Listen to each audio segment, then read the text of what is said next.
Halo sahabat semua, salam sejahtera dan selamat datang di Forum Cinta Ratu Selasari. Mentok, mentok, takkan Arah yang hendak dituju forum ini hanya sebagai pelengkap pemahaman awal fenomena hukum dan sosial. Semoga bermanfaat.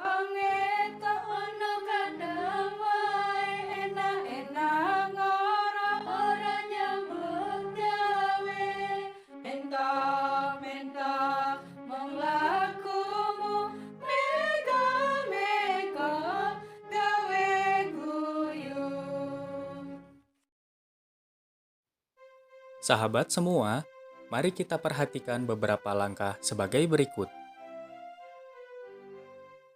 Suku bangsa Sunda. Secara umum dikatakan sebagai suku bangsa Sunda adalah mereka yang menggunakan bahasa Sunda beserta dialeknya sebagai bahasa ibu di dalam hidup sehari-hari. Mereka berasal dan bertempat tinggal di daerah Jawa Barat yang sering disebut Tanah Pasundan atau Tatar Sunda. Namun demikian, perlu diperhatikan juga bahwa tidak seluruh masyarakat di Jawa Barat berbahasa Sunda, terutama di daerah pantai utara seperti daerah Banten dan Cirebon banyak digunakan bahasa Jawa selain bahasa Sunda. Sedangkan untuk seputaran Jakarta digunakan bahasa Melayu dialek Jakarta.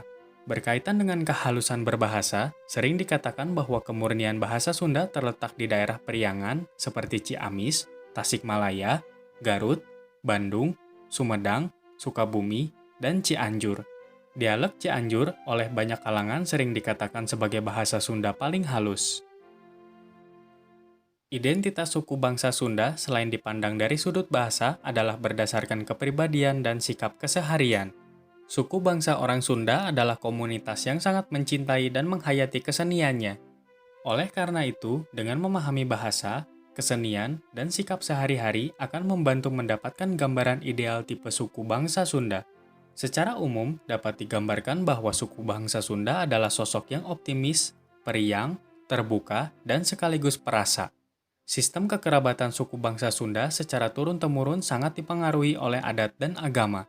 Mengingat agama Islam telah lama dipeluk oleh suku bangsa Sunda, maka sukar untuk memisahkan antara adat Sunda dan agama Islam. Unsur adat dan unsur agama saling terjalin dengan sangat erat hingga menjelma sebagai kebudayaan suku bangsa Sunda. Di dalam upacara pernikahan contohnya, akan tampak sekali percampuran antara unsur adat dan unsur agama, sehingga keseluruhannya disebut kebudayaan suku bangsa Sunda. Untuk mendapatkan gambaran yang lebih realistis tentang suku bangsa Sunda pada zaman sekarang, sungguh sangat penting memahaminya berdasarkan konsep perubahan sosial. Adanya pertambahan penduduk termasuk pendatang di Tatar Sunda telah menimbulkan perubahan pada banyak aspek kemasyarakatan.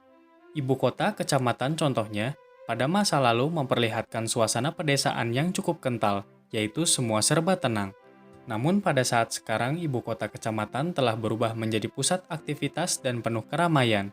Pemahaman berdasarkan konsep perubahan sosial akan dapat membantu untuk memprediksi unsur-unsur kebudayaan suku bangsa Sunda mana saja yang cepat atau lambat dalam menerima perubahan. Meski sukar dibantah bahwa modernisasi telah mengakibatkan banyak perubahan, namun untuk kehidupan keagamaan, terutama agama Islam, suku bangsa Sunda masih menampakkan cirinya yang kuat. Sahabat semua, mengingat keseluruhan narasi sepenuhnya berupa kutipan atau pencarian dari sumber bacaan yang telah disebutkan, maka untuk mendapatkan pemahaman secara utuh, seyogyanya membaca sumber aslinya.